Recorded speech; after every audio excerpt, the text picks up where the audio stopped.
Mr. Duncan Smith, I hope you were able to hear what the Taoiseach was saying. A very, very clear message. What's your response? Well, I have to say that I sat down with Monsieur Barnier back in April with a group to talk about alternative arrangements. What became clear was I asked him, what would you do in the event of no deal? Because it's quite clear he had said there'd be no hard border on the border of Ireland, and the Irish Taoiseach said exactly the same.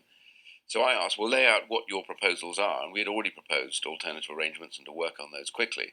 And basically what was described to me was alternative arrangements, the same thing that we've been talking to them about, which would alleviate the idea of necessary checks on the island of Ireland based on what exists at the moment. And he was quite clear about that to me, but he said that's our responsibility, not yours, in the event of no deal. And I said, so if the UK government pursues the same policy, there is no hard border on the border of Ireland, and he agreed. Mr. Coveney also said, effectively, there was no chance whatever, from their point of view, of ditching the backstop, ditching the withdrawal agreement. That was essential to any kind of conversations. If that's so, and I've no reason to think that it isn't, doesn't that mean that we are heading inevitably towards no deal?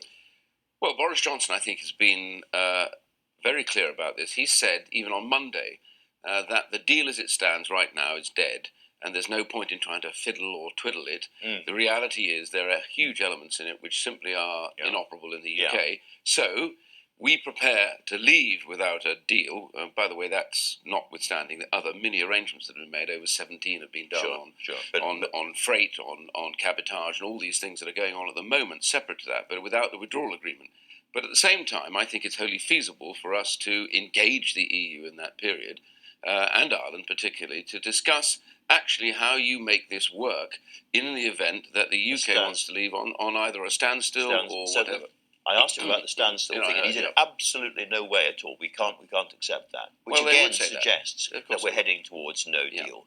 I'm asking you because Boris Johnson, your candidate, they would say this, of course, because the EU is a master at hard-nosed negotiation, and I think we got taken for a ride. Well, we got taken for a ride because we weren't.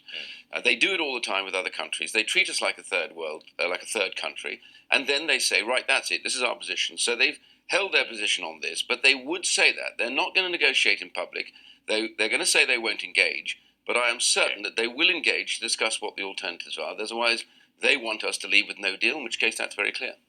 Boris Johnson also said that no deal was 1,000,000 to 1 against and very, very, very unlikely. Is that your view now? Yeah, what he was, of course, talking about was the fact that already there are 17 what we call rather loosely mini deals, deals that are to do with the lorries, freight, cabotage, landing rights, all those.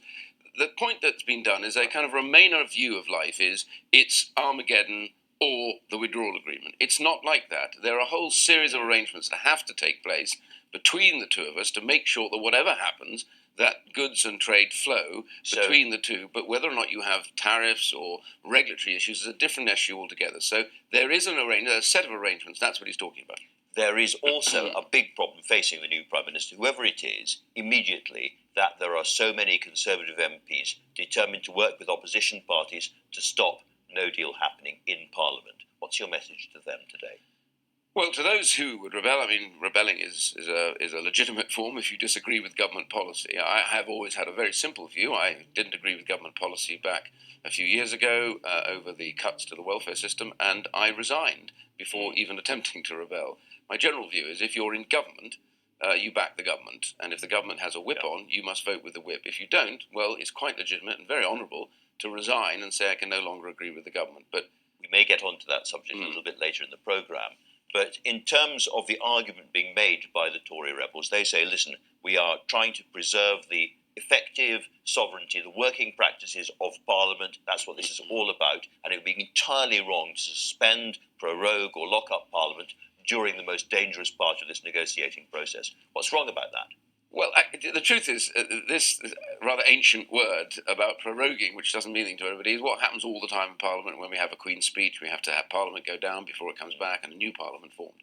By all means, if they don't like the idea of proroguing, or even in this instance, they can go against it. I think it's a complete red herring, because at the end of the day, we have a bill right now which has in it the date for departure. That is law. So the default position for the UK government is that we leave by the 31st of October unless that legislation is changed. So all the rest, I think, is a kind of complete red herring, and I don't think is the real debate.